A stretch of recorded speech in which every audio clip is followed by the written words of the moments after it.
Hello, everybody. Welcome to another episode of Boldly Going, where we discuss various things Star Trek.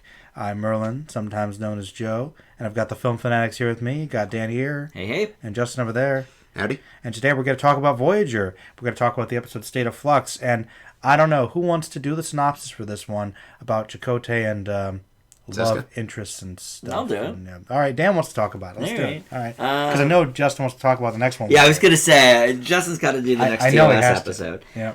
So this episode starts out with the crew foraging for food on this planet, and they find a hidden Kazon ship, and they learn that all but one of the crew is dead from this explosion. So they find out that the Kazon were experimenting with Federation technology, and that there is a traitor on the Voyager that supplied this technology. So there's an investigation by the senior members, including Janeway, to find out who it might be. And this is a very Seska-heavy episode. So you have her and Chakotay. Yep, that would be the second command.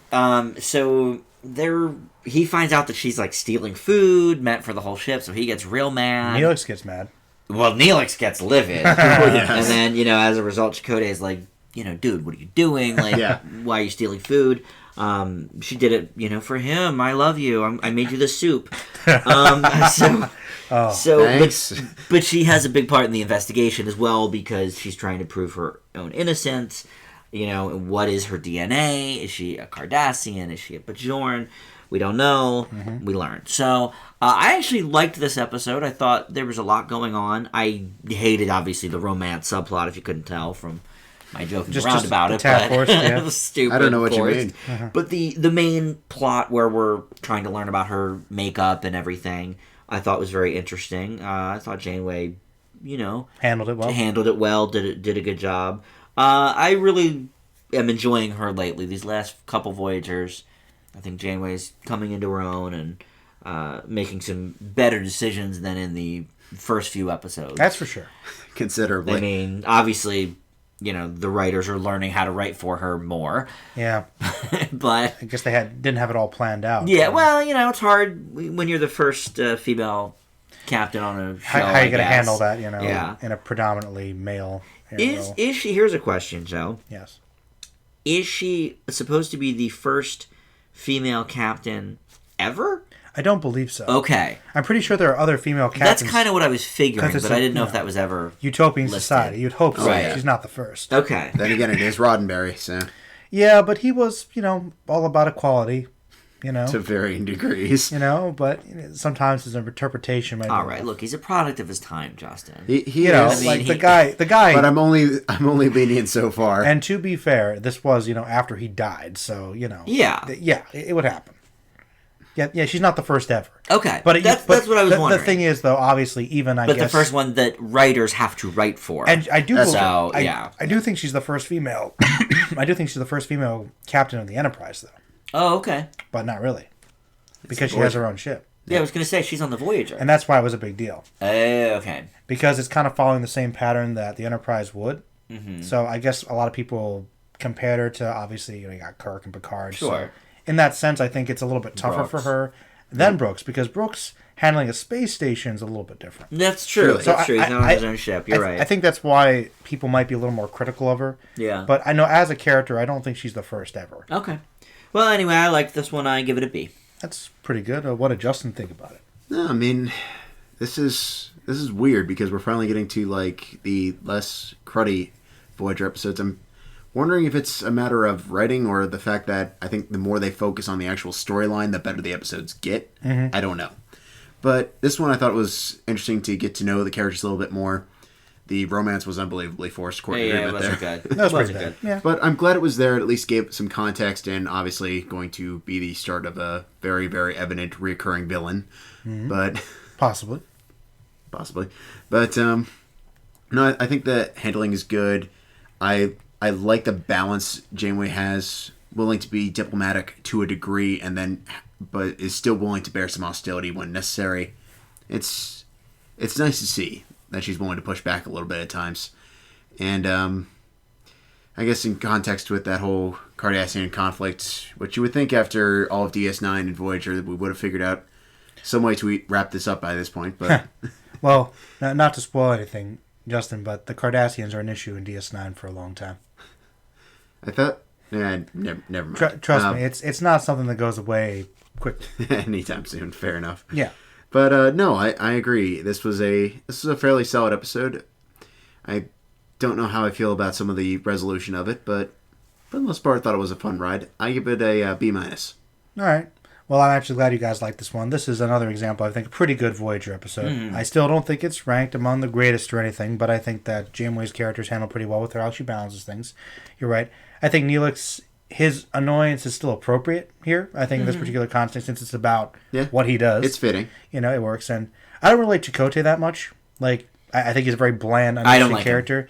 So the fact that he, plays a significant role makes sense, but I didn't really like the romance element, which, as you guys both mentioned, I'm glad you did. The soup thing is legendary for how bad it is. It's real corny. It's pretty corny, but, I do like the intrigue, I do like the mystery, and I like the whole Cardassian-Bajoran conflict, which still bleeds into Voyager a little bit because of the Maquis, which I do think is interesting when it brings up. You like the Maquis, Justin? Don't like the name? No, just... The group?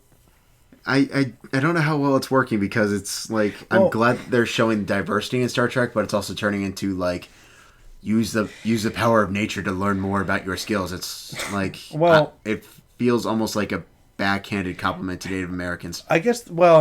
First of all, that once again, that's the thing with Chakotay. That's his shtick, And I remember we joked about in the beginning that Voyager's the most diverse cast, which I hate Dan kind of hates. That pilot episode was like everybody's a different thing. Let's get on the conveyor belt and look at all the different races.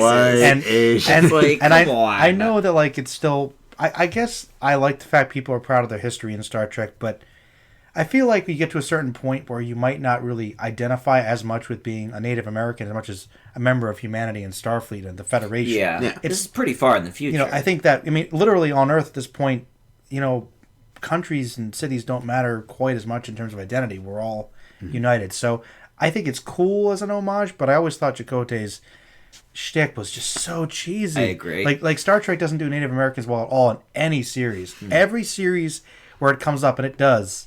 Oh, wow. It's always bad. And Next Gen's the worst. Sorry, Dan. Their Native American episode's horrible. Ooh. But you'll like it because it's bad. It's a season 1 episode? It's like season 5 or something. Okay. But it's a Wesley episode, so it's even better. Yay. But anyway. I'm getting my A+ ready. A+ ready. Well, no, it's fine. It's kind of awesomely bad. But this one's pretty good. I leave it with a B. I think it's a good, solid entry. I don't recall how much of the first season's like this. I think that for the writing... Justin, it does fluctuate a lot. There's only like 5 episodes left. It was because it was mid-season show, so there's only 16 episodes. Oh, that would explain it. From the first season. That's right. So. Very interesting. Yeah, and as far as the Maquis stuff goes, I think that's one of the disadvantages of doing them sequentially like this is that a lot of the stuff gets established in Next Gen with the Maquis, so you might be missing some of that for the Voyager and DS9 stuff. Yeah. So if you do have questions about that, it's okay for the gaps you might be missing. Okay. You might actually, by the time you're done with one, you'll finally meet the Maquis in Next Gen, like the last season. God. Oh, my word. Well, by then it'll be good, because it's season 7 Next Gen, which is great. Yeah, true. It's like the opposite. God. Well, so far, I think Voyager is season 1 Voyager is better than season 1 Next Gen, I would say. Well, I can't really argue that. Do we wrap this up with the age-old... You can pick. Yeah, I was just trying to remember what ones we had. Last time, Voyager was the favorite for the month. Yes. Yeah. We got a good DS9 episode. We had the Next Gen was her mom, right? Troy's mom. Laxwana. Yeah, that was okay. Didn't love it. Yeah, she's What was I think my favorite was DS9. What was DS9? DS9 was Nog schooling. Oh yeah, I love that one. That was a good episode. Yeah. I definitely go with that one. Okay. Because that was one of my highest grades I've ever given on Boldly Going. Yeah, you liked that one a lot. I did. Wasn't it like an A or something? I think it was an A, yeah. That was pretty good. Can't remember TOS off the top of my head, but... It's the, isn't like is it the Dagger of the Mind? Or what was it? The one with the... RoboKirk? No. Not RoboCop, no, that's a good one. No, the one with the scientist guy with the prisoners. Oh, yes. That was a good one. That actually was a pretty good one as well, yeah. But I would, I think we can all agree DS9 probably takes it. Yeah, I think so for this month. Yeah, I really like that DS9 episode a lot, actually. Yeah. It's a good early one for the Nog Jake stuff. Mm-hmm. Yeah, yeah. Well, guys, wrap it up. And if you have any thoughts about these episodes you watched or ones you're looking forward to in the near future, let us know. And you can always comment. And I'm going to say goodbye, and Danny can say goodbye. Yep, see ya. Justin? Take us out.